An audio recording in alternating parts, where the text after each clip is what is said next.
तकलीफ तो तब होती है जब गैर तो गैर अपने भी मदरसे के खिलाफ बकवास करे। जब कुर्ता टोपी पहनने वाला मदरसों की मुखालफत करता है तब दिल दुखता है। हकीकत यह है अगर ये मदरसे बंद हो गए तो कोई जनाजे पढ़ाने वाला नसीब नहीं होगा।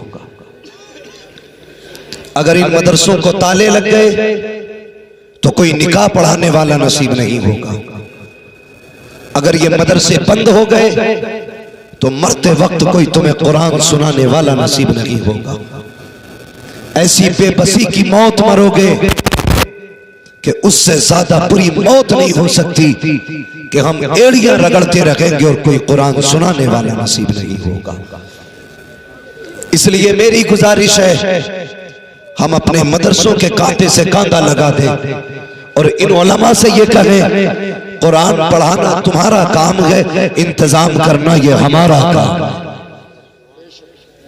अब ये जिम्मेदारी बनती है उम्मत की कि मदरसों के कांधे से कांधा लगा के खड़े हो जाएं और पूरी दुनिया को बता दें जिन्होंने मदारिस के चंदे बंद किए, जिन्होंने मदारिस के वज़ाइफ बंद किए, जिन्होंने मदारिस की आमदनी बंद की, उन्हें ये बता दो ये मदरसे कल भी मुस्तफा चला रहे थे, आज भी मुस्तफा चला रहे थे। और सच्चाई भी यही है अगर कोई चंदा दे तो ये ना सोचे मैंने चलाया, कोई पैसा दे तो ये ना समझे ये मेरा पैसा लगा है। यकीन जाने जब मदरसों को जरूरत होती है पैसे की और मोहतमिम का दिल दुखता है तो वो सीधा रुख मदीने की तरफ करता है, कहता है या रसूल अल्लाह घर भी आपका है, मेहमान भी आपके हैं, इंतजाम कैसा होना है ये भी आप करेंगे। जब वो इतना कहता है ना तो हुजूर इन्हीं में से किसी के दिल में ये बात डाल देते हैं कि जेब उसकी होती है, पैसा मदीने वाले का हुआ करता है। ख्याल रखिएगा। और बात बात में अगर किसी ने मदरसों को कुछ दिया है तो एहसान न जताना, ये मत कहना इसकी बुनियाद में मेरी ईंट लगी है निकाल के ले जाऊंगा, ये मत कहना जब ये नहीं पट रहा था तो पैसा मैंने दिया था, ये मत कहना जब तनख्वाहें नहीं थी तो मैंने चंदा दिया था। कभी ये सोचना भी मत और 10 रुपए दे करके ये घमंड मत करना कि मैंने इन मदरसों और कुरान वालों का हक अदा कर दिया है। कसम खुदा की अगर खून का एक कतरा भी कुरान के लिए दे दिया जाए तब भी कुरान का हक अदा नहीं हो सकता। हम अपने असलाफ की जिंदगी देखें, अपने बुजुर्गों की जिंदगी देखें, उन्होंने किस तरह से कुरान की खिदमत की, उन्होंने किस तरह से कुरान को आगे बढ़ाया। आज तो हम घर में लेटे हैं, न गिरबान पकड़ा गया, न गालियां मिली, आंख खुली, कान में मुअज्जिन ने अजान दी और कहा मुबारक हो हुजूर की उम्मत में पैदा हो गए। ये खुशनसीबी अल्लाह ने हमारे मुकद्दर में लिखी कि हमें हुजूर की उम्मत में पैदा किया। हम मुसलमान हैं, हुजूर की उम्मत में पैदा किए गए। कसम खुदा की हमें कुरान के लिए न सर कटाना पड़ा, न बच्चे देने पड़े, न हमें खून देना पड़ा, न हमें वाक़े करने पड़े।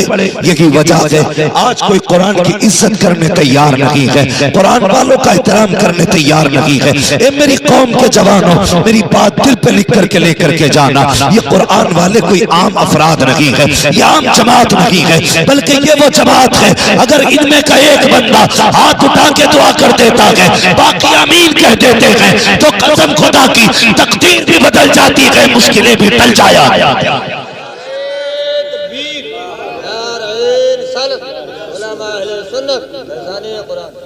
इज्जत करो कुरान की। मैं मुबारकबाद पेश करता हूं उन माँ बाप को, 5 हाफिज कुरान बने। कितने बोले सारे, कितने अभी सब नहीं बोले, कितने? 5 हाफिज कुरान। इस इदारे ने 5 हाफिज कुरान दिए। और हाफिज बनना कोई खेल नहीं है और कोई आसान भी नहीं है। मैं इन बच्चों के फारिकीन के घर वालों से एक बात कहना चाहता हूं। असातिज़ा को एक जोड़ा और 500 रुपए देकर के ये मत समझना कि तुमने उस्ताद की मेहनत का हक अदा कर दिया। समझ रहे मेरी बात आप लोग? आपके समझ में आ रही है ना बातें? 500 रुपए और एक जोड़ा देकर के ये मत समझ लेना कि आपने उस्ताद का हक अदा कर दिया। भाई जो लोग खड़े मेहरबानी करें बैठ जाए, जिसे जहां जगह मिले बैठ जाए।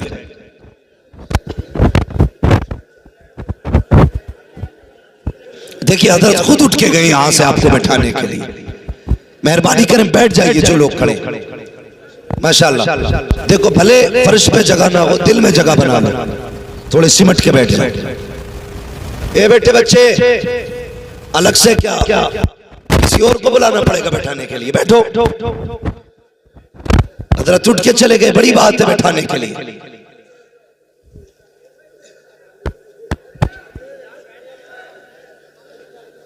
माशाअल्लाह, जिसको जहां जगह मिले बैठ जाए। मैं क्या कह रहा था? तवज्जो है आपकी?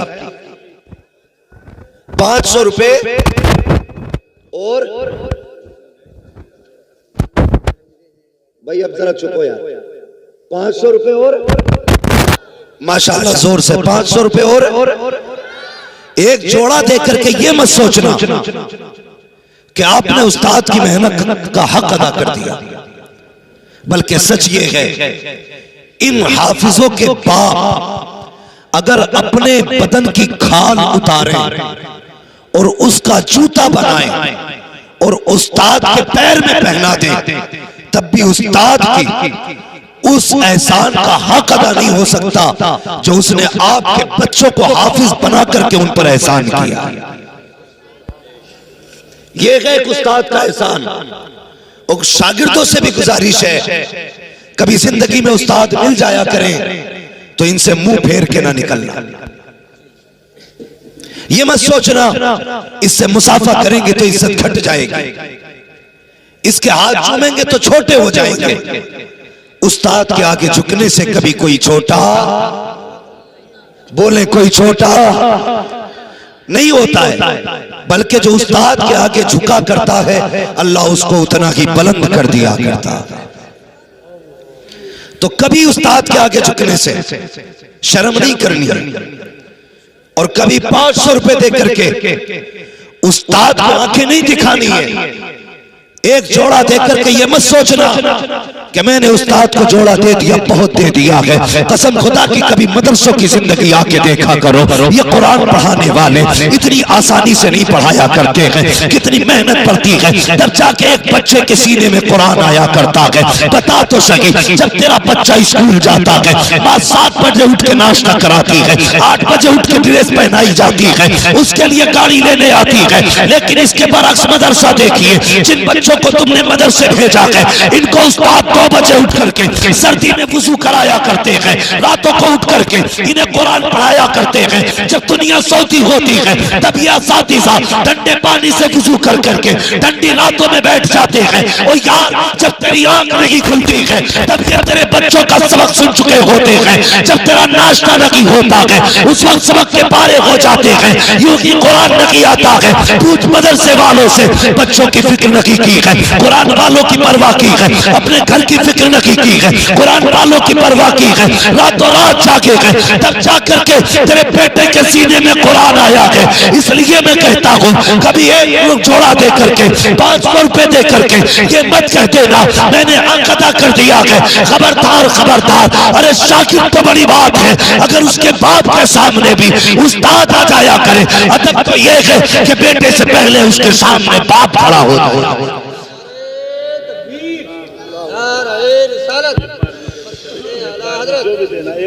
भाई असातिज़ा की इज्जत करो, कदर करो असातिज़ा की।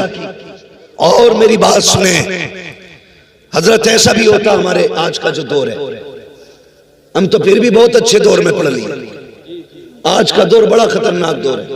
मजाल है अगर उस्ताद शागिर्द से कपड़ों पे परहेज करा ले, मजाल है उस्ताद बच्चे से कपड़े धुलवा ले। माँ बाप डायरेक्ट कहते बच्चा पढ़ने भेजा था, काम करने नहीं। मैं उन गधों को बताना चाहता हूं जिनकी ये ज़हनियत है कि मेरा बेटा अपनी मेहनत से काबिल बना है। खबरदार, कोई बंदा अपनी मेहनत से काबिल नहीं बनता बल्कि उस्ताद की अताओं से काबिल बना करता है। ये तो कभी मत सोचना कि मेरा बेटा मेहनत करके इतना बड़ा हो गया, लेकिन सुनिए, कभी कभी मेहनतें वो मकाम नहीं देती जितनी उस्ताद की दुआएं बुलंदियां दे दिया करती हैं। ये मेरे सब बड़े बैठे, इन्हें बताना मकसद नहीं, आपको समझाना मकसद है। हाँ, आपको समझाना मकसद है। उस्ताद ने जूते उठवा लिए, कपड़े धुलवा लिए, बाप का तेवर बदल गया ना। आज तक मैंने अपने बच्चे से पानी तक नहीं मंगाया, तुम मेरे बच्चे से कपड़े धुलवाते हो। शर्म कर शर्म। मुफ्ती अहमद यार खान नईमी रहमतुल्लाह की ताला अलैह, तारीख पढ़ इनकी, आपके पास एक खातून आई, बच्चा लेके आई, जवान था। हुजूर ये मेरा बेटा है, इसे अपने पास रख ले। आपने फरमाया क्या करेगा ये? कहा हुजूर बस चाहती हूं कि मेरा बेटा कुछ बन जाए। आप मुस्कुरा के कहने लगे ये बूढ़ा हो गया, अब क्या पढ़ेगा? उसने कहा अगर ये पढ़ने लायक नहीं है तो कम से कम खिदमत के लिए रख ले। क्या करेगा तेरा बेटा? का जो चाहे कराए, अपने पास रख ले। मुफ्ती अहमद यार खान नईमी रहमतुल्लाह ताला अलैह आपने बच्चे को रख लिया। जानते हो वो कितने अदब वाले लोग थे। एक दिन नहीं महीने बीत गए, एक सबक नहीं पढ़ाया। उसने कहा हुजूर मैं क्या करूं? फरमाने लगे मेरे घर में झाड़ू लगाता रहा, फिर वक्त बचा। हुजूर अब क्या करूं? फरमाने लगे अब ऐसा कर मेरे जानवरों का चारा काट के ला। वो चारा काट के लाता। हुजूर अब का इसको कुट्टी काट, इसकी जानवरों को सानी कर। इसी तरह उस जवान के 7 साल गुजर गए। एक दिन दरसगाह में नहीं बैठा। 7 साल के बाद जब वो दौर आया जो उसके साथ में मदरसे में तलबा पढ़ने आए थे, जब उनकी दस्तार बंदी का वक्त आया है, सारे तलबा लाइन से खड़े गए, नए छुपे नए लिबास में। नंबर आने वाला था दस्तार बंदी का, पगड़ी बंधने वाली थी। अल्लाह अकबर। हजरत मुफ्ती अहमद यार खान नईमी रहमतुल्लाह ताला अलैह फरमाते हैं बेटे क्या तू दस्तार नहीं देगा? जैसे इतना जुमला आपने फरमाया था उसकी आंख में आंसू आ गए। कहने लगा हजरत जी दस्तार उनकी होनी है जो दरसगाहों में बैठते रहे, फरागत उनकी होनी है जिन्होंने कुरान सीखा है, उनको दस्तार से नवाजा जाएगा जो दरसगाहों में आते रहे। मैंने तो घास काटी है, जिंदगी गुजर गई 7 साल, आपके जानवरों को चारा देता रहा, आपके जानवरों को पानी पिलाता रहा। हजरत किस चीज की दस्तार बंदी है? मुफ्ती अहमद यार खान नईमी की। आंख में आंसू आ गए। फरमाते हो जा, सबकी दस्तार बंदी बाकी उलमा करेंगे, तेरी दस्तार बंदी अहमद यार खान नईमी करेगा।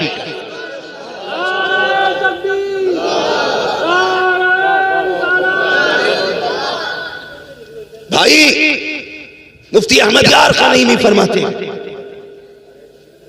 मुफ्ती अहमद यार खान नईमी फरमाते कहते नहीं तेरी दस्तार मैं करूंगा। तवज्जो है आप लोगों को?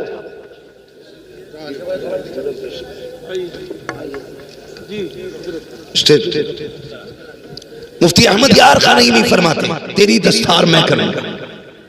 अब जरा बता, जिसने जिंदगी भर घास खो दी, 7 साल उस्ताद के जानवरों को चारा काट के खिलाया, उसे क्या आया होगा?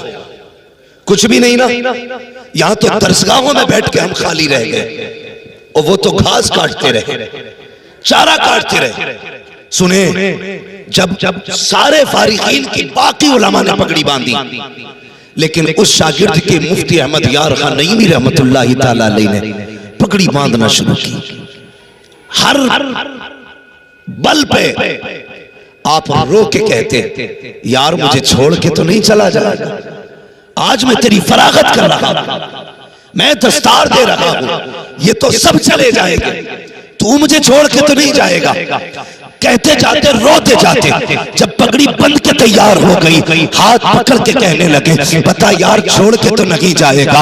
आप फरमाते हैं बेटे अब मेरी नजर कमजोर हो गई है, उम्र का तकाजा भी है, अगर तू चला गया मेरे रजिस्टर कौन संभालेगा, मेरी तिजोरी कौन संभालेगा, मेरे कागजात कौन बताएगा, मेरे औरात और वज़ाइफ का वक्त कौन याद दिलाएगा। यार तू चला जाएगा, मुझे तेरी आदत सी हो गई है, तेरे बगैर कैसे मेरा काम चलेगा। तो उस शागिर्द ने क्या कहा था, खादिम ने कहा था, हुजूर मैं किसी लायक होता तो चला जाता, जनाब जब कोई मुंह नहीं लगाता था तब आपने मुंह से लगाया है, अब आपने मुझे जब इतना बड़ा कर दिया है कि पगड़ी बांध दी है, अब आपको छोड़ के किधर जाना है, कहीं नहीं जाना है, जिंदगी कदमों में गुजारनी है। अल्लाह अकबर। मुफ्ती अहमद यार खान नईमी के जिंदगी भर खिदमत करते रहे, लेकिन क्या रुतबा दिया खुदा ने। जरा देखें वो लोग जो अपनी मेहनत पे नाज करते हैं, अपनी काबिलियत पे नाज करते हैं। सुने प्यारे, उस दौर के उलमा फरमाते हैं कि जब कोई मसला टक जाता, कोई अनलगी होता था, बड़े बड़े मुफ्ती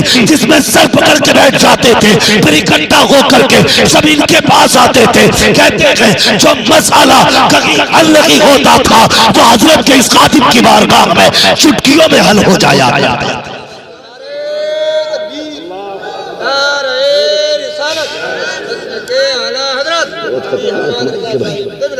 हाँ भाई, ये है उस्ताद, ये है जो कभी मेहनत नहीं देती, वो कभी कभी उस्ताद की दुआएं दे दिया करती है। अगर उस्ताद तुमसे अपने जूते चाटने का हुक्म दे तो चाटो जबान से, इसलिए कि उसकी नजर है जो तुम्हें आगे करेगी। मैंने बड़े बड़े काबिलों को बदल के जाहिल होते भी देखा है, जाहिल होते भी देखा। जब उस्ताद से उलझ गए तो बचे नहीं। जो रब देना जानता है वो रब लेना भी जानता है। बुजुर्गों ने फरमाया बा अदब बा नसीब, बेअदब कम नसीब। अदब पहला जीना है काबिलियत का, अदब करोगे तो आगे बढ़ोगे। ये होता है उस्ताद, अगर आपके बच्चे से कोई भी काम मदरसे में लिया जाए, आइंदा कभी मत कहना मैंने बेटे से पानी नहीं भरवाया, मैंने बेटे से तिनका तक नहीं तोड़वाया। उस्ताद की मर्जी पे छोड़ दिया करो, बेटा तुम्हारे हवाले है, चाहो तो पढ़ाओ, चाहो तो इससे सिर्फ जिंदगी भर जूतियां उठवाओ। हाँ, मगर बड़ी तंग नजरी है। और ये तजर्बा कर लेना, जो लोग इस चीज पर नजर रखते हैं ना, मेरे बेटे ने क्या किया है, कितना कर रहा है, इसने क्यों किया, ये तो हमने नहीं कराया, उनकी औलाद कभी कामयाब नहीं होती है, कभी कामयाब नहीं होती है। और मैं गुजारिश करूंगा तलबा से, फारिग होने के बाद हम लोग कभी उस्ताद की गलियों में चक्कर नहीं लगाते। हर साल हम मुजाबिरों की गोलक में 10-5 हजार डाल देते हैं। जिस उस्ताद ने हमें मिट्टी से सोना बना दिया, कभी 2 रुपए उसकी बारगाह में लेके नहीं जाते। जहां तुम, मैं बाजारों पे जाने से इनकार नहीं कर रहा, 36 बार जाओ तुम्हारी मर्जी है, लेकिन साल में 2 बार उस्ताद की चौखट पे भी जाया करो। ईद के दिन उस्ताद को सलाम करने जाया करो, बकरा ईद पे उस्ताद से मिलने जाया करो। माना कि अब पढ़ाई की उम्र नहीं है, लेकिन दुआओं की उम्र अभी भी बाकी है। जो आप मेहनत से हासिल नहीं कर सके, इंशाअल्लाह वो तुमको दुआओं के जरिए दिया जा सकता है। कभी भी असातिज़ा के कामों पे ऑब्जेक्शन ना उठाएं। कभी ये नहीं कि बेटे से काम क्यों कराया, तो ये कुर्बानियां होती हैं असातिज़ा की। 500 रुपए और 1000 का जोड़ा दे करके उसके एहसानों का बदला मत समझ लेना पूरा हो गया। आला हज़रत ने तरतीब बयान की, फरमाते मेरे उस्ताद, माँ बाप, भाई बहन, अहले वुल्दो अशीरत पे लाखों सलाम।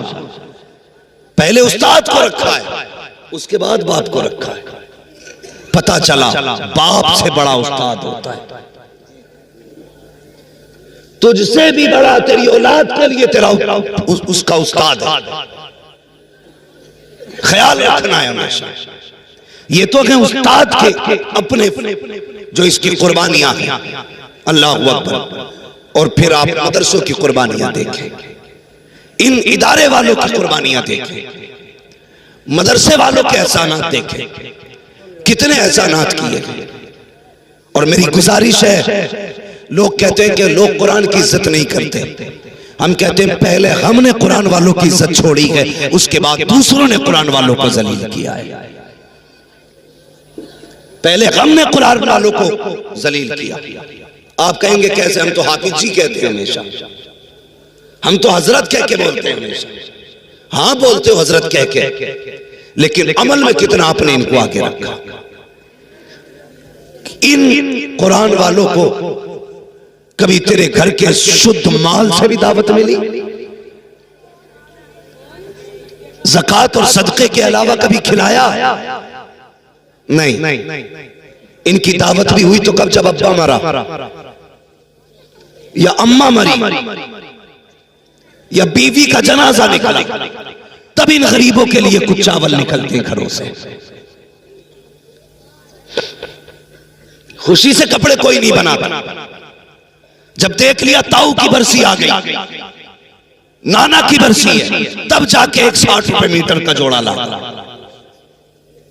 दुनिया भर के यतीमों वाला पैकेज बना पैक करके लागा कि ये हजरत आपके लिए। ये दिया हमने इनको रुतबा, ये दी हमने इनको इज्जत।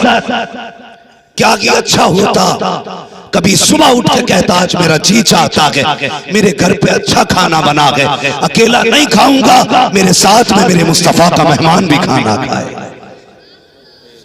कभी किए लिया?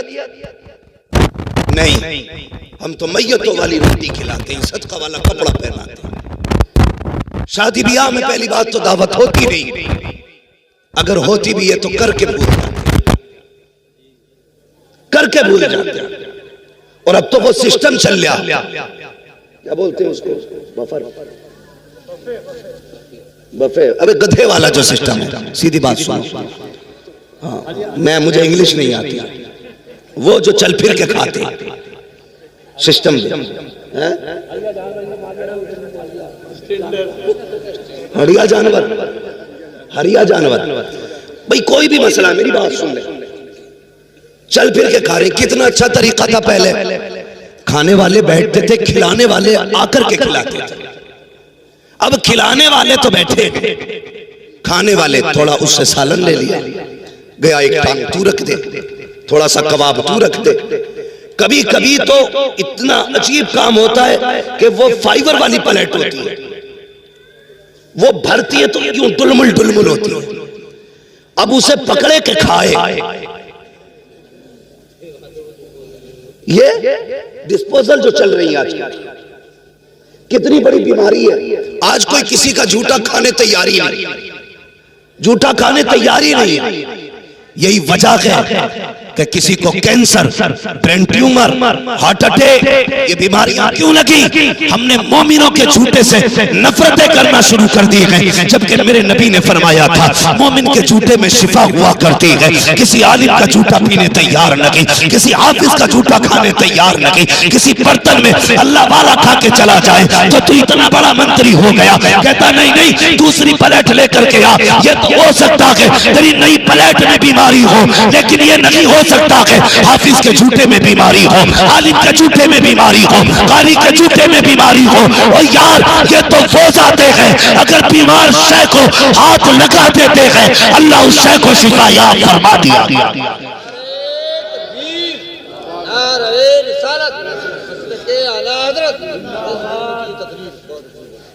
कुतुब बना घूम रहा, झूठा नहीं खाएगा।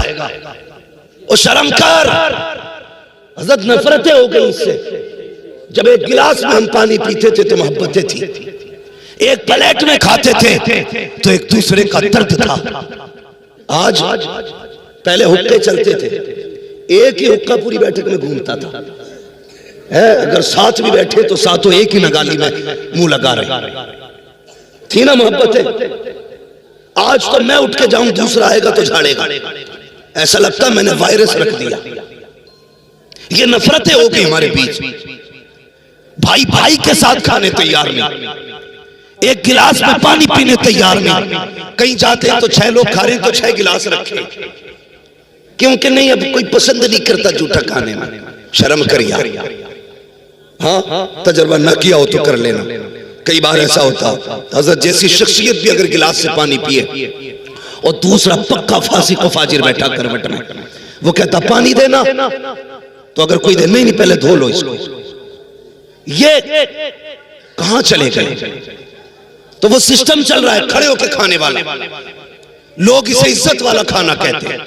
बड़ा आदमी है भाई, सबको बैल बना के खिला रहा है। हाँ, शरीफ आदमी आज दावत नहीं खा सकता, चाहे तो बैठने जगह नहीं, चल फिर के खाया करते हैं। पहली बात दावतें नहीं होती, और बुलाया भी इमाम साहब को तो फाता पढ़वा लो। इमाम आया, बेचारे ने हाथ उठाए, फाता पढ़ी, चला गया। तुमने गधों की तरह खिलाया। थोड़ी देर गुजरी कि खाना खत्म हो गया। जब खाना खत्म हुआ सीधे कहते हैं लगता इमाम ने दिल से फातिहा नहीं पढ़ी। हाँ, खाना खत्म हो गया, जिम्मेदार मौलवी, लगता है दिल से नहीं पढ़ी। का क्योंकि डेग खत्म हो गई। भाई गलती मौलवी की नहीं है, कमी इमाम की नहीं है, कमी तुम्हारी है। अगर तुमने जमीन पर दस्तरखान बिछाया होता, कहा होता ऐसे बैठ जैसे बैठने का तरीका मुस्तफा ने बताया है, और कहा कसम खुदा की खा के कहता हूं अगर सुन्नत को फॉलो किया जाए, 90 लोगों का खाना 110 लोगों को अगर पूरा ना हो जाए तो नाम बदल के रखे। ये खाना जो कम पड़ा है उसकी फाता की वजह से नहीं, तुम्हारे तरीके की वजह से कम पड़ा। तो पहली बात तो गरीब की दावत ही नहीं होती मौलवी की। अगर कह दे तो ए बेटे चुप जाओ जरा, पहली बात तो दावत होती नहीं। और अगर दावत का नंबर भी आता तो सबसे छोटा वाला लड़का भेजा जाता मदरसे। हपज्जी से कहिया बालकों की दावत है, सबसे छोटा वाला जिसका अपने घर में कोई मयार नहीं, उसे भेजते मदरसे के अंदर। खुद कहा जा रहा कि मुखिया से कह के आऊं, प्रधान से कही आऊं, नेताजी से कह दूं। नेताजी के लिए जूतियां तोड़ रहा है, मदरसे के लिए वो कहने वाला आता है जिसकी बात का घर में भी एतबार नहीं, और वो कह के चला गया। बच्चे 1 बजे छुट्टी हो गई मदरसे की, 2 बज गए कोई नहीं आया, 3 बज गए कोई नहीं आया।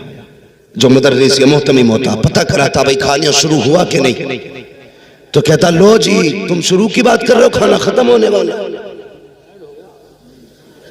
आए क्यों ना अब तक? हमने तो दावत करा दी थी। सुन मेरी कौम, ये बड़ी खुददार कौम है, ये फाके से तो मर सकती है, फिर बुलाए दस्तरखान पे नहीं आएगी। दावतें करके भूला ना करो, और खाने भी जब लगाते हो कहां कहां तुमने जलील किया, सुनो वो बता रहा हूं। मैं आईना हूं दिखाऊंगा दाग चेहरे के, जिसे खराब लगे सामने से हट जाए। ये मत सोचना मैं जन्नत बांट के जाऊंगा, जन्नत मेरे बाप की नहीं, जन्नत रसूल पाक की। बात कड़वी लगेगी मगर सच्ची बात कह रहा हूं। हमने कितना जलील किया कुरान वालों को। पहली बात तो दावत करते नहीं, कर देते तो बुलाते ही नहीं, और बुलाया भी जाता है तो उधर लगी है शानदार मेज, अच्छी कुर्सियां। जब मदरसे वाले बच्चे आते कहते ना इधर नहीं, अल्लाह उधर पाल बिछा के खिला दो, इधर नहीं, इधर वीआईपी लोग खाना खाएंगे,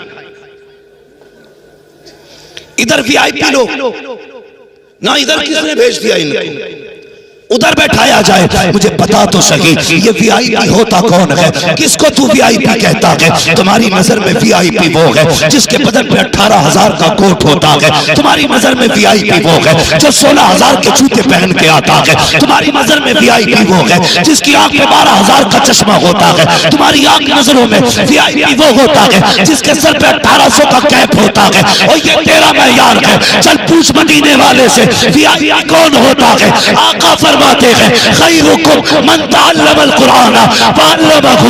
वीआईपी वो होता है जो कुरान सीखा करता है या कुरान सिखाया। एक मेयार वो है जो तुमने मुकर्रर किया, एक मेयार वो है जो मेरे मुस्तफा ने मुकर्रर किया। हमने जलील किया कदम कदम पे कुरान वालों को, हमने छोटा दिखाया जगह जगह पे कुरान वालों को। मैं तो डंके की चोट पे कहता हूं, बहुत शौक है ना डीजे बजाने का, बहुत शौक है ना डांस करने का, चल बजा डीजे निकाह पे, जब दम अटकने लगे मौलवी को मत बुलाना, फिर भी नहीं डीजे वालों को बुलाना। करेगा कोई डीजे तो डीजे, मोहल्ले भर में कव्वाली बज जाए तो खैरियत नहीं कि मेरा अब्बा मर रहा है और तुम्हें गैरत नहीं आ रही, मेरे अब्बा की सांसें अटक रही हैं, तुम्हारी समझ में नहीं आ रही है, तुम बड़ी जमा के गाने बजा रहे हो, तुम कव्वालियां बजा रहे हो। ये हालात है। अगर तुम मैयत पे डीजे नहीं बजा सकते तो तुम्हें निकाह पे डीजे बजाने का हक किसने दिया? बताओ मुझे। मौत के वक्त अगर साउंड तेज हो तो तेरे बाप को तकलीफ होती है, शादी पे अगर गानों की आवाज आए तो रसूल पाक को तकलीफ होती है। क्यों नहीं सोचते, क्यों नहीं बदलते अपने आप को? हमने सिर्फ इस कौम को तीजा पढ़ने वाली कौम समझा, हमने इस कौम को सिर्फ चने पढ़ने वाली कौम समझा। नहीं, ये चने पढ़ने वाली कौम नहीं है, ये उम्मत को मुस्तफा तक ले जाने वाली कौम है, ये गुलामों को हुजूर तक पहुंचाने वाली कौम है। इसकी इज्जत किया करो, इसकी कदर किया करो। अगर तुम्हारे घर में अपना बेटा हाफिज कुरान है तो उसे सिर्फ बेटा ना समझना, बल्कि उसे हुजूर के दीन का वारिस भी समझना है। भले ही अपना बेटा समझ के इज्जत ना करो, मगर कुरान का हाफिज समझ करके उसका एहतराम करना है। करेंगे इंशाअल्लाह? बोलो जोर से, और जोर से इंशाअल्लाह। ये सारे बच्चे गांव के या बाहर के भी? माशाअल्लाह, बहुत कम ऐसे जलसे मिलते हैं जहां पे फारिग होने वालों में बस्ती के बच्चे फारिग होते हैं। ज्यादातर चराग तरह अंधेरा ही दिखाई देता है। हम कहते हैं जी हमसे पैसे ले लो, बच्चे ना लो पढ़ाने के लिए। बच्चे पढ़ाएंगे इंग्लिश मीडियम में, कुरान नहीं, कुत्ता बिल्ली पढ़ाना है।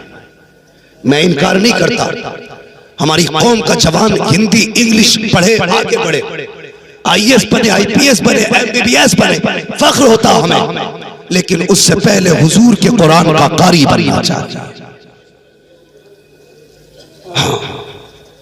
उससे पहले कुरान का कारी बनाओ, हुजूर का आशिक बनाओ, जरूरियात दीन की कुछ बातें उसको सिखा दो, ताकि आपका बेटा अपने ईमान की हिफाजत कर सके।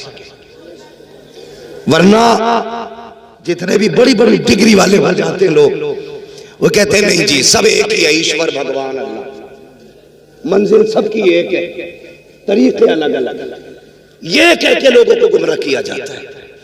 नहीं, अगर सीने में ईमान होगा, इश्क मुस्तफा होगा, तो रब की बात ऐसे नहीं करेगा, बल्कि वो ऐसे करेगा जैसे बरेली के इमाम अहमद रजा ने की।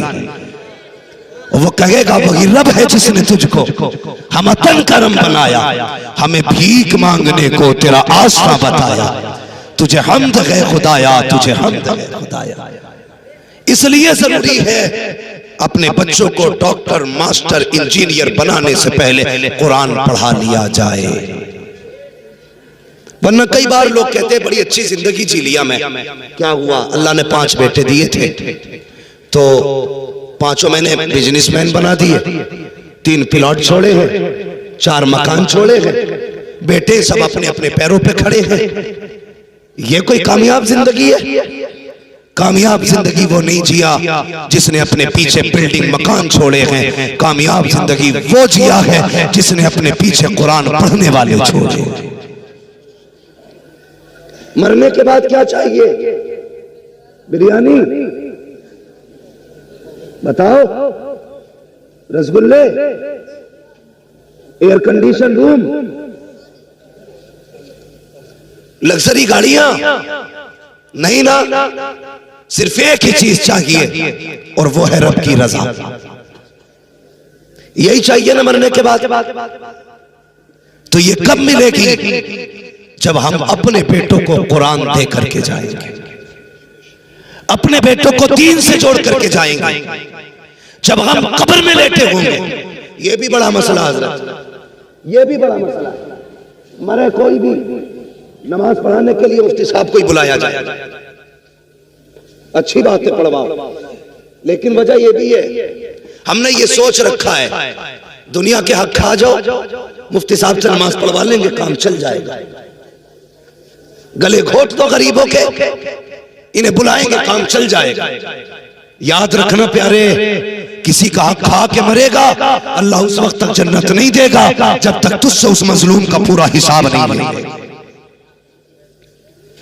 मैं इस बात का इनकार नहीं करता कि नमाज जनाजा अच्छा आदमी ना पढ़ाए, पढ़वाओ अच्छे आदमी से, लेकिन इतना जरूर कर जा ताकि नमाजियों की सफ में तेरा कुरान पढ़ने वाला बेटा भी खड़ा हो। जानते हो हजरत, जानते हैं, मेरे ख्याल से कोरोना में एक एक दिन में सैकड़ों सैकड़ों जनाजे हजरत ने पढ़ाए, 100 जनाजे एक एक दिन में हजरत ने पढ़ाए, जहां तक मुझे खबर हुई। हाँ, बहरहाल बताने वालों ने ज्यादा बताए, बहुत बहुत जनाजे पढ़ाए। लेकिन होता क्या था, आज भी होता है, जब मुसल्ले पे इमाम खड़ा होना, मुसल्ले पे इमाम खड़ा हो, वो पूछते नमाज पढ़ाई जाए, वो बीचा सफ में वो देख के कहता, तो आवाज पेड़ के नीचे से आ रही है, पढ़ाओ जी पढ़ाओ। हाँ? पूछा सफ में जाता, पढ़ाई जाए, कहता पढ़ाओ। इमाम साहब कहते हैं बेटा किधर है इसका? कहा यही तो बेटा है, नमाज में नहीं आया। कहता जी कपड़े ठीक नहीं है। उससे भी बड़ा कम नसीब कोई बेटा होगा जो बाप के जनाजे की नमाज में शामिल ना हो सके? सोचो तो सही, उससे बड़ा कम नसीब कौन होगा जो बाप की नमाज जनाजा ना पढ़ सका? क्या करोगे सिर्फ दौलत दे करके? ये तुम्हारे जनाजे तक में शामिल नहीं होंगे। अगर चाहते हो ये जनाजों को कांधे दें, ये नमाज में खड़े हो, तुम्हारी मैयत को आके मिट्टी दें, तुम्हारी कब्र पे बैठ के कुरान पढ़ें, तो सिर्फ दुनिया की डिग्री न दे के जा, कुरान वाली डिग्री भी दे के चला जा। और ऐसा बना जा कि जब दुनिया छोड़ के आ जाए, ये कुरान लेके बैठ जाए और कहते अब्बा घबराने की जरूरत नहीं है, जिस दिन के लिए तूने कुरान पढ़ाया था वो दिन आ गया है, सब छोड़ के जा रहे हैं, लेकिन देख तेरा कुरान वाला बेटा तुझे छोड़ के नहीं गया। इसलिए मैं कहता हूं कामयाब जिंदगी वो नहीं जिया जिसने बिल्डिंगें बनाई हैं, कामयाब जिंदगी वो जिया है जिसने अपने पीछे कुरान वाले छोड़े। पढ़ाएंगे कुरान इंशाअल्लाह, बोलो, सारे नहीं बोल रहे, डर लग रहा है क्या? पढ़ाएंगे कुरान, बोलो इंशाअल्लाह। हाँ, और एक फायदा और बता दूं, कुछ जगहों पे कुरान पढ़ने वालों को तीजों में डबल हिस्सा भी मिले। पढ़ाओगे कुरान है, कई बार तो कुरान डबल चक्कर में ना पारे लेके बैठ जा रहा और ऐसी उंगली चलाए जा रहा, 2 मुट्ठी मिलेंगे, सवा क्विंटल चने हो गए और कब्र में लट बराबर चल लिया। जबकि इतनी बड़ी फजीलत है कलमा शरीफ की, सही तरीके से तादाद मुकम्मल हो जाए, अल्लाह अपने करम से बख्श देता है, लेकिन चले भी ना पड़े जा रहे, वो भी वह रहा। होता क्या है ये भी सुने, जिन्हें कलमा दुरुस्त आता है वो कुरान लेके बैठ जाते हैं, और सही है कलमा ही उनका दुरुस्त होता है जिनको कुरान भी आता है, वरना ऐसा कलमा पढ़ रहा है दे पटक कर रहा है, हाँ, बजाय सवाब के गुनाह हो रहा है उसमें। तो सारे चनों में बैठ गए जाके, जिन्हें पारे आते थे वो कुरान लेके बैठ गए। मैं नहीं कहता कुरान में सवाब नहीं है, बहुत बड़ा सवाब है, लेकिन जब हमें कलमे की तादाद पूरी करनी है तो आज तो सारे लोग बैठ के कलमा पूरा कर लो, चनों में बैठ जाओ पढ़ने वाले भी सही, ताकि सही तरीके से कलमा मुकम्मल हो जाए, कलमे की तादाद पूरी हो जाए। लेकिन नहीं, अगर चने डबल देते हो तो सिंगल ही दिया करो, ताकि लोग लालच में उधर ना जाए। अक्सर हम देखते हैं कि बहुत कम तादाद ऐसी है जिन्हें सही तरीके से कुरान पढ़ना आता है, और मस्जिद से निकलेगा जिसे सुबहाना भी सही से याद नहीं है, वो फट से फतवा ठोक रहा इमाम पे। हाँ कि इनके पीछे नमाज ना हो रही जी, इनके पीछे ऐसा नहीं हो रहा, वैसा नहीं हो रहा। ये ना किया करो। जो पढ़ी अगर उसे बचाना है, अपने गरिबान में झांका करो। जितने धुन से दूसरे के ऐप देखते हो, उतने धुन से अपने ऐप देखा करो। जितनी कोशिश दूसरे की सलाह में करते हो, अपनी सलाह में कोशिश किया करो। अगर ये अमल बना लिया, कसम खुदा की मदीने वाला भी राजी हो जाएगा, काबे वाला भी। दूसरे से ज्यादा अपनी सलाह की कोशिश करें। बच्चों को कुरान पढ़ाएं, दीन सिखाएं, और बच्चों को मदरसों में दाखिल करें, और साथ में दुनियावी तालीम भी दें। यह हक है हमारा, जरूरत है इस दौर की दुनियावी तालीम देना भी, लेकिन साथ में दीनी तालीम बहुत जरूरी है। इसलिए बच्चों को पढ़ाइए, इदारों का ताउन कीजिए। एक बात और कह जाऊं ताउन के हवाले से, बहुत गौर से मेरी बात सुने। हमारे यहाँ इंतकाल होता है ना, तो सबसे पहला काम होता है कुरान की पेटी लाई जाती है। सबसे पहले कुरान की पेटी लाई जाती है, उस पर लिख दिया जाता है बराए ईसा ले सवाब फला मरहूम, ला के मस्जिद में रख दी। कहीं कहीं तो इतनी पेटी हो गई कि मुसल्ले तक आ गई। इतने पढ़ने वाले बस्ती में लोग नहीं जितने पारे बस मस्जिद में रखे हुए। और बेटा भी पेटी देख के बरी हो गया, पेटी दे दी बस हो गया काम। नहीं, आपने कुरान दिया मस्जिद में, वहां तो पहले से इतने पारे थे कि रखे रखे कीमत पा रही थी। उनकी हिफाजत करने वाला कोई नहीं, गर्द चढ़ गई रखे रखे पारों पर। अगर अल्लाह तौफीक दे, बाप का इंतकाल हो, मैं इस मदरसे को देख के हैरत कर रहा हूं, खस्ता हाली देख रहा हूं, इसका कलर भी देख रहा हूं। हाँ, अपनी बिल्डिंगों के कलर देखो, फिर मदरसे का कलर देखो। मेरे घर का एक बल्ब फ्यूज हो जाए, 12 घंटे बर्दाश्त नहीं होता है। अगले दिन सामने मिस्त्री खड़ा होगा, पानी छोड़ जाए नल, दरवाजे पे मिस्त्री खड़ा होगा। एक कुंजी टूट जाए तो खड़ा होगा बड़ाई दरवाजे पे। एक चीज खराब हो जाए फौरन मिस्त्री आ जाता है। लेकिन ये इदारे हैं, दरवाजे उखड़ गए, महीने बीत गए, कोई देखने वाला नहीं है। बल्ब फ्यूज हो गया, बरसों बीत गए, कोई लगाने वाला नहीं है। और तुझसे किसने कह दिया खाली पेटी देने से तेरे बाप को जन्नत मिल जाएगी? अगर बाप को जन्नत दिलाना चाहता है, आ पेटी ना ला, इन मदरसों में आ जा के बता तो सही। मौलवी किसी कुरान पढ़ने वाले के पास अगर कपड़े पुराने हैं, मेरे बाप के नाम से उसे कपड़े दे दिए जाए। अगर कहीं पे पंखा नहीं है, बाप के नाम से पंखा लगा दिया जाए। अगर मदरसे में फ्रिज नहीं है, मेरी माँ के नाम से फ्रिज लगा दिया जाए। अगर मदरसे के अंदर कूलर नहीं है, कुरान वालों के लिए कूलर लगा दिया जाए। दावे के साथ कहता हूँ, जब तेरा दिया हुआ कूलर चलेगा, उसकी ठंडी हवा आएगी, इधर हाफिज के सीने को हवा ठंडी करेगी, उधर अल्लाह कब्र में तेरे बाप की कब्र को ठंडा फरमाएगा।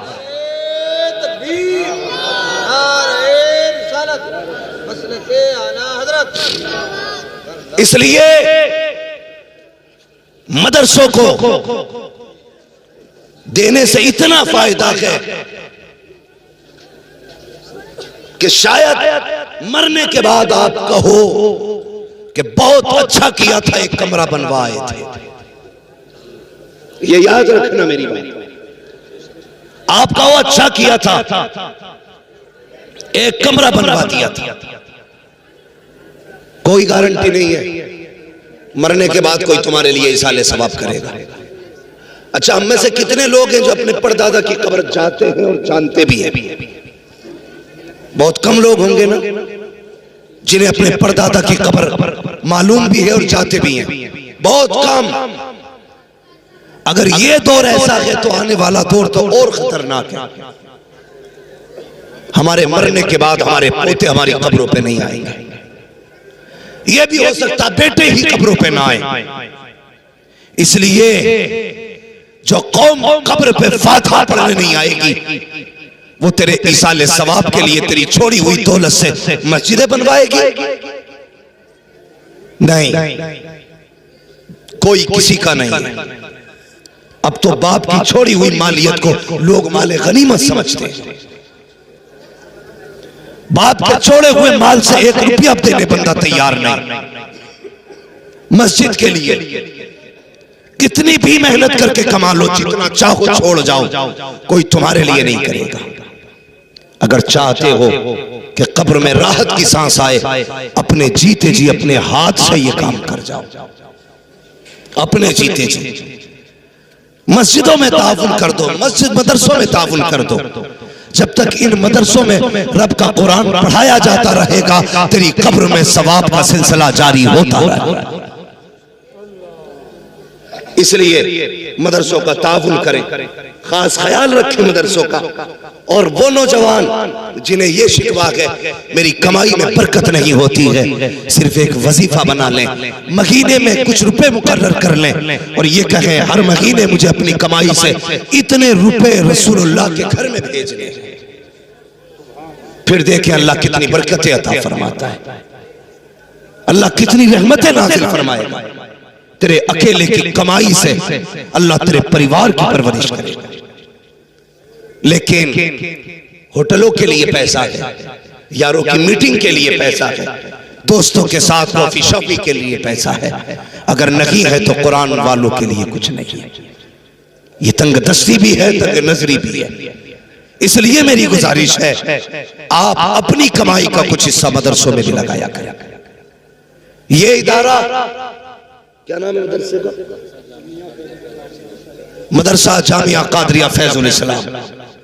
इसकी इमारत से नहीं लगता कि ये 5 हाफिज दे सकता है, लेकिन इसके फारिग बता रहे हैं मदरसे ने अपना हक अदा किया है, लेकिन कौम ने पूरा हक अदा नहीं किया।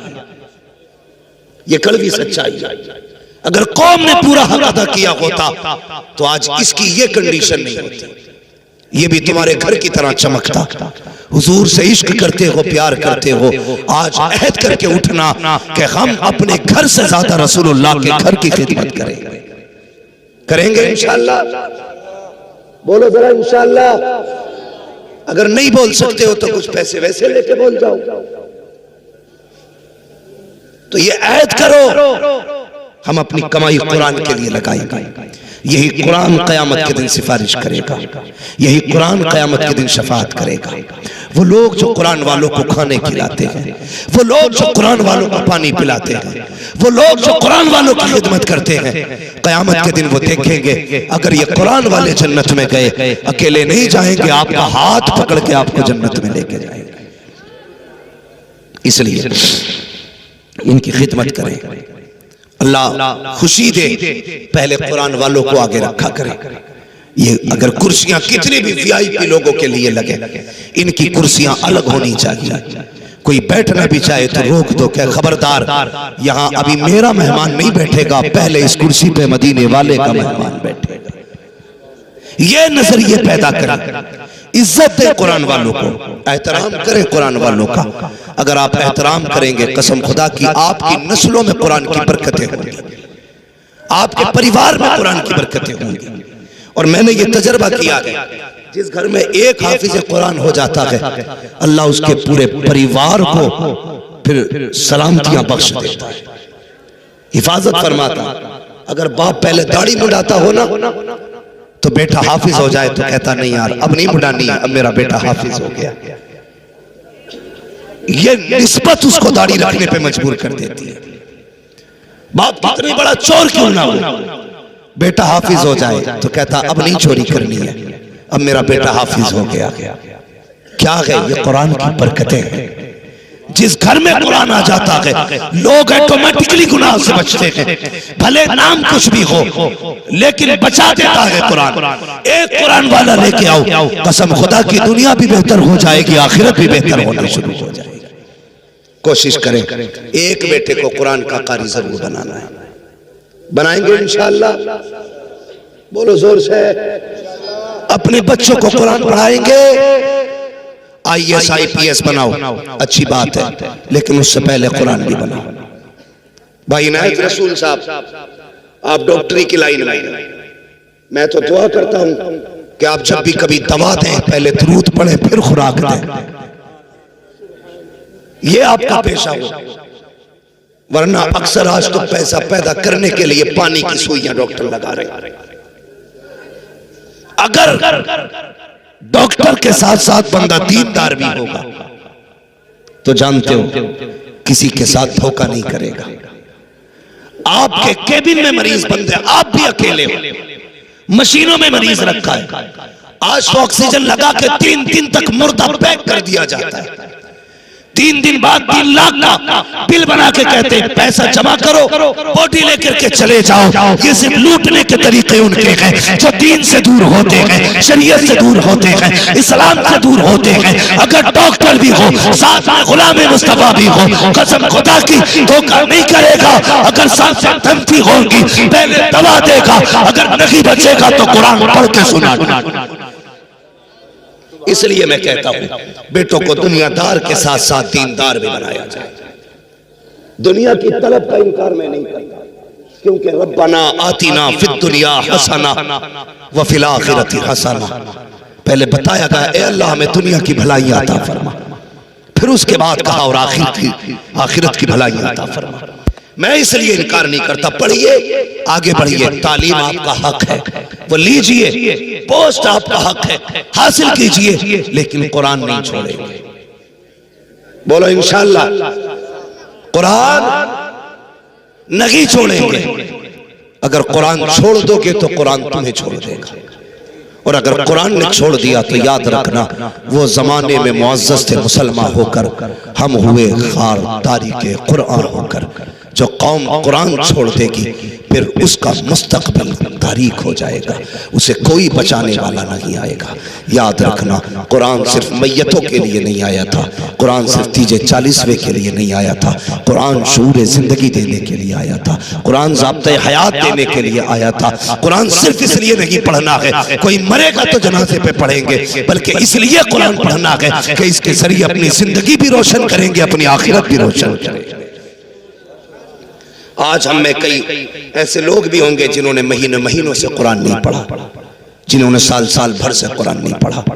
दुनिया में आके अगर कुरान नहीं सीखा तो क्या सीखा।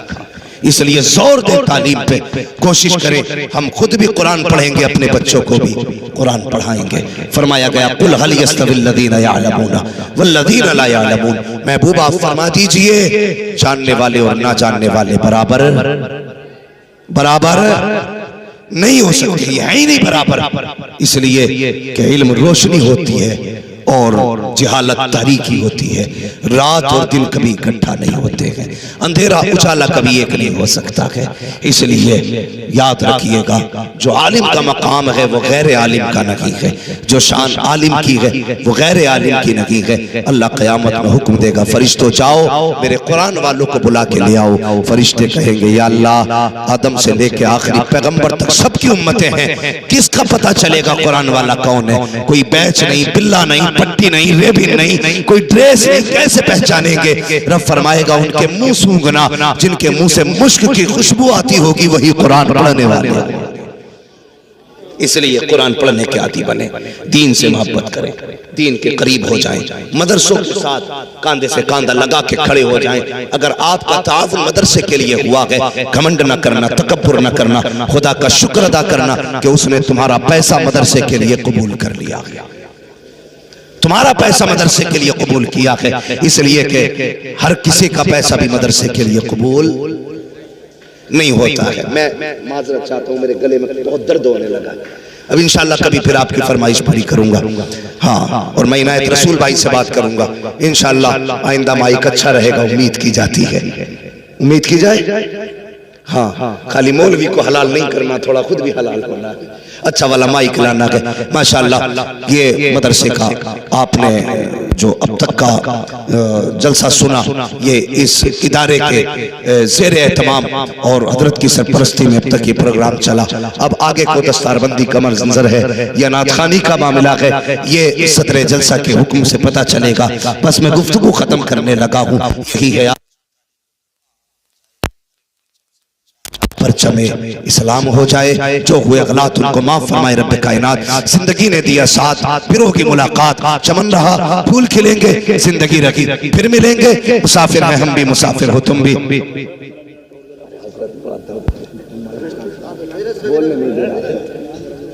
मालिक मौलाना है। हाँ, सारे लोग कलमा शरीफ पढ़ लीजिए, ला इलाहा इल्लल्लाहु मुहम्मदुर रसूलुल्लाह व मा अलैना इल्लल बलाग। अस्सलामु अलैकुम व रहमतुल्लाहि व बरकातहू।